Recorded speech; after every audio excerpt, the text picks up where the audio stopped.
తొందరగా దిగో, వాళ్ళు వచ్చేసారు. అంత రెడీనా? నువ్వు ఫోన్ చేసావా? వాడు ఎప్పుడూ రెడీగా ఉన్నాడు, నువ్వే లేటు. పని అవ్వాలి కదా. ఎప్పుడూ రెడీ అయిపోయింది. అలాగే లోపల పెట్టు. మనం ఒక విషయం చేస్తే కరెక్ట్గా ఉండాలి కదా. ఏరా బంగారం, అయ్యో, మమ్మల్ని ఆపు, వదిలేస్తున్నావా? ఆపు, ఆపు. వాడు చదవటానికి వెళుతున్నాడు, వేరే ఎక్కడికి కాదు. చెప్పారు. రా పొందరా, రా. బాయ్ అమ్మా. జాగ్రత్త, జాగ్రత్తగా వెళ్ళండి.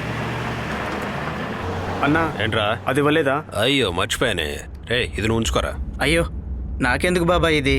నా గిఫ్ట్ గా ఉంచుకో. చాలా గొప్ప గొప్ప వాళ్ళ పిల్లలు చదివే కాలేజ్ అది. మనం వాళ్ళకంటే ఎందులోనూ తగ్గకూడదురా. ఈ ఫోన్ అందరి ముందు ఆన్ చేసుకుని గేమ్స్ ఆడుకోరా. సరే. ఇంకో ముఖ్యమైన విషయం రోయ్, ఎక్కడైనా షాప్ లో చూపించి ఉన్న సిమ్ కార్డ్ తీసి పడేసి వాడుకో. మేము దాన్ని తెరవడానికి ప్రయత్నించాం, కానీ కుదరలేదు. మాకు దాని గురించి తెలియదులే. రేపు కోర్టులో కేసుందిరా, లేకపోతే కాలేజీలోనే దింపేవాడిని.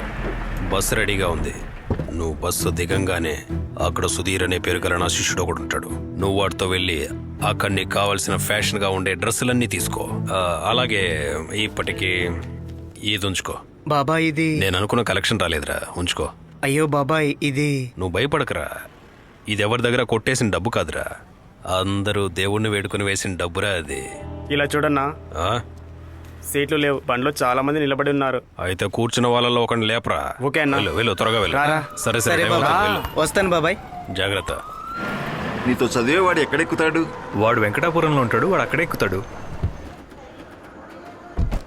సరే మీరు బయలుదేరండి, నేను వెళ్తాను. ఓకేనా? Okay, see you. వెళ్ళి ఫోన్ చేయి. బాయ్ నాన్న. ఒరే జాక్సన్, త్వరగా రారా. ఇదిగో తీసుకో, తీసుకొని చూడు. రే, ఈ డ్రెస్ తీయడానికి నీకు ఇంతసేపు? నేను ఉదయం కాలేజీకి వెళ్ళాలి కదా. అందుకు షాప్కి వెళ్ళి రెడీమేడ్ ఏం తీసుకోలేదు కదా, పాత బట్టలే కదా. లేకుంటే అదే వేసుకో. ఇలాంటివన్నీ దుబాయ్లో చాలా మంది వేసుకుంటారు. రే, అన్నీ బాగున్నాయి, అయితే ఇంకేంటి? కానీ అన్ని జుబ్బాలే ఉన్నాయి, జీన్స్ ఏమీ లేవా? జీన్స్ ఇది వేసుకుంటే నేను పూల రంగంలో ఉంటాను. నేను అదే అడిగాను, పూల సక్కల్లా ఉన్నాయని. అప్పుడు ఆడు ఏమన్నాడంటే అల్లు అర్జున్ వేసుకునే బట్టలు అన్నాడు. అదే వాళ్ళకి బాగుంటాయట.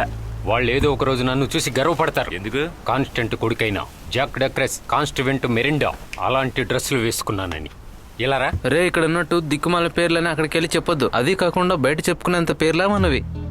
రోట్రిక్స్, టికునియా, చాక్ సెంటు మేలో. కాలేజీలో న్యూ జనరేషన్ పేర్లు చెప్పడమే ఉత్తమం. కాలేజీకి వెళ్ళడం వలన మా నాన్న పేరు కాన్స్టిట్యూంట్ ని మార్చి కొసప్పి అని చెప్పమంటారా? రేపు ఉదయంగా నువ్వు వెళ్తున్నావు? అవును. అలాగైతే మా సారథి బెంజ్ కారు సర్వీసింగ్ వెళ్తుంది, కావాలంటే దాంట్లో వెళ్ళొచ్చు. నువ్వు లారీలో వస్తావా? వీడికి అదే కరెక్టు. చూసావుగా, బెంజి కారు అదృష్ట రూపంలో వచ్చి నిల్చొని ఉంది. చూసావా?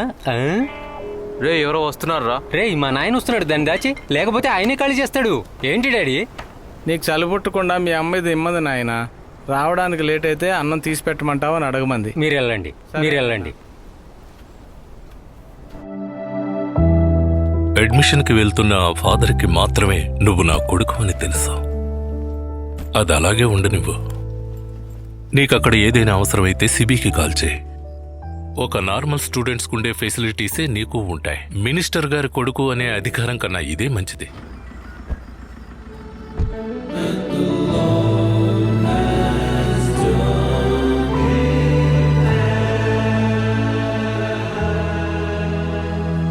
బాయ్స్, మన కాలేజ్ యొక్క హాస్టల్ యొక్క చరిత్ర గొప్పదనాన్ని తెలుసుకోవడానికి ఇక్కడికి ఒక కొత్త బ్యాచ్ రేపు వస్తుంది.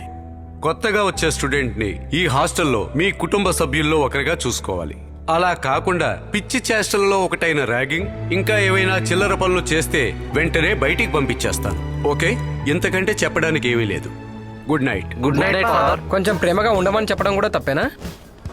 ఫాదర్, నువ్వు ఇక్కడున్నావా?